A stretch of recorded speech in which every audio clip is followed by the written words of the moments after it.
আপনারা অনেকে আমাকে প্রশ্ন করেন, ভাই আমরা তো সঠিক নিয়মে বা শিডিউল অনুযায়ী ভ্যাকসিন দেই, তারপর আমাদের খামারে কেন রোগবালাই লেগেই থাকে বা আমাদের খামারে অতিরিক্ত মুরগি মারা যায়, ওষুধ ঠিক মতো কাজ করে না। আমি তাদের উদ্দেশ্যে বলছি, আপনারা ভ্যাকসিনের আগে পরে অথবা ভ্যাকসিন দেওয়ার সময় বেশ কিছু ভুল করে থাকেন।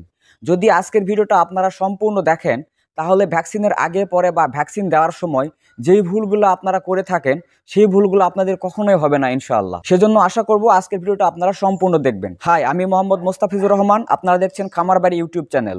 চলে যাচ্ছি মূল ভিডিওতে।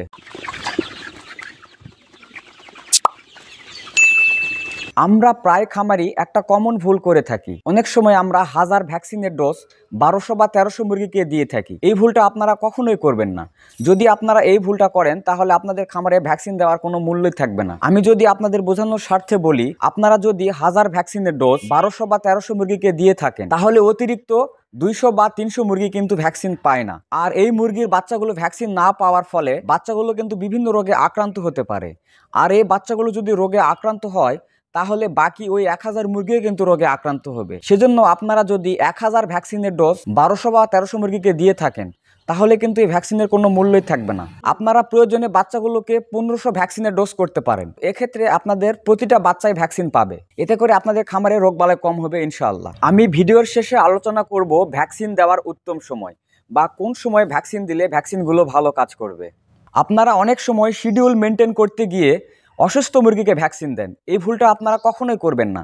আগে শিওর হয়ে নেবেন আপনাদের ফার্মের বাচ্চাগুলো সুস্থ আছে কিনা। যদি আপনাদের ফার্মের বাচ্চাগুলো সুস্থ থাকে, সেক্ষেত্রে আপনারা ভ্যাকসিন দিতে পারেন। আপনারা কেবল সুস্থ মুরগিকে ভ্যাকসিন দিতে পারলেই মুরগিগুলোর শরীরে ভ্যাকসিন ভালো মতো কাজ করতে পারবে। এছাড়াও আমরা আরও কিছু ভুল করি, যেমন যেদিন আমরা মুরগির বাচ্চাগুলোকে ভ্যাকসিন দেই সেদিন আমরা অ্যান্টিবায়োটিক ওষুধ ব্যবহার করি। এক্ষেত্রে আমার ব্যক্তিগত মতামত, আপনারা ভ্যাকসিনের আগে এবং পরে কোনো অ্যান্টিবায়োটিক ওষুধ ব্যবহার করবেন না। এতে করে ভ্যাকসিনের গুণগত মান নষ্ট হতে পারে। এগুলোকে ভ্যাকসিন দিবেন তখন একটা পদ্ধতি অবলম্বন করবেন। যখন ভ্যাকসিনের ড্রপার আপনারা হাতে নেবেন, তখন ড্রপার অবশ্যই ভিজা কাপড় বা ভিজা টিস্যু দিয়ে মোড়ায় নেবেন। আমাদের হাত কিন্তু অনেক গরম হয়ে যায়। এক্ষেত্রে আমাদের হাতের গরমের ফলে ভ্যাকসিনগুলো গরম হয়ে এদের গুণগত মান নষ্ট হতে পারে। সেজন্য আমি আপনাদের বলবো, আপনারা যখন ভ্যাকসিনের ড্রপার হাতে নেবেন তখন অবশ্যই ভিজা কাপড় বা ভিজা টিস্যু দিয়ে ভ্যাকসিনের ড্রপটা মোড়ায় নেবেন। এতে করে আমাদের হাতের হিট ভ্যাকসিনে লাগবে না, ফলে ভ্যাকসিনে নির্দিষ্ট তাপমাত্রা বজায় থাকবে। এতে করে ভ্যাকসিন ভালো কাজ করবে ইনশাআল্লাহ। এছাড়াও আপনারা যেদিন বাচ্চাগুলোকে ভ্যাকসিন দিবেন সেদিন বিশেষভাবে লক্ষ্য রাখবেন খামারে যেন অ্যামোনিয়া গ্যাস বা ঝাঁঝালো গ্যাস যেন উৎপন্ন না হয়। এছাড়াও আপনারা যদি বলেন যে ভ্যাকসিন শিডিউল সম্পর্কে তো আমাদের কোনো ধারণা নেই, সেক্ষেত্রে আমি আমার খামারবাড়ি ইউটিউব চ্যানেলে ভ্যাকসিন শিডিউল নিয়ে একটা আলাদা ভিডিও দেওয়া আছে। যদি আপনারা সেই ভিডিওটা দেখে নেন তাহলে আপনাদের ভ্যাকসিন শিডিউল সম্পর্কে ধারণা হয়ে যাবে। গত ভিডিওতে আপনারা অনেকে আমাকে প্রশ্ন করছিলেন, ভাই ব্রয়লার মুরগির ভ্যাকসিন শিডিউলটা দিয়ে। সেক্ষেত্রে আমি আপনাদের বলবো, সোনালী মুরগি, ব্রয়লার মুরগি, ফার্মি মুরগি বা টাইগার মুরগি, সব মুরগির ক্ষেত্রে ভ্যাকসিন শিডিউল সেম। ভ্যাকসিনের উত্তম সময় সকাল বা সন্ধ্যায়। আপনারা অনেকে আমাকে প্রশ্ন করেন ভ্যাকসিন দেওয়ার উত্তম সময় কখন। সেক্ষেত্রে আমি পরীক্ষিতভাবে দেখছি ভ্যাকসিন দেওয়ার উত্তম সময় হচ্ছে সকাল বা সন্ধ্যায়। কারণ আমরা যদি দিনের বেলায় ভ্যাকসিন দিই, দিনের বেলা অনেক আবহাওয়া গরম থাকে, আর এই গরম আবহাওয়া হওয়ার ফলে ভ্যাকসিনের গুণগত মান নষ্ট হতে পারে। সেজন্য আমার ব্যক্তিগত মতামত, আপনারা যদি ভ্যাকসিন দেন সেক্ষেত্রে অবশ্যই ভ্যাকসিন সকালে বা সন্ধ্যার সময় দেওয়ার চেষ্টা করবেন। এতে করে ভ্যাকসিনের গুণগত মান অনেক ভালো থাকবে। আপনারা ভ্যাকসিন দেওয়ার 1 ঘন্টা পূর্বে একটা বিশেষ পদক্ষেপ গ্রহণ করবেন। সেটি হচ্ছে, যেদিন আপনারা বাচ্চাগুলোকে ভ্যাকসিন দিবেন, ঠিক ভ্যাকসিন দেওয়ার 45 থেকে 1 ঘন্টা আগে বাচ্চাগুলোকে খাবার পানি সরায় দিবেন বা খাবার পানির টান দিবেন। এতে করে বাচ্চাগুলো বেশ তৃষ্ণাত্মক হয়ে পড়বে।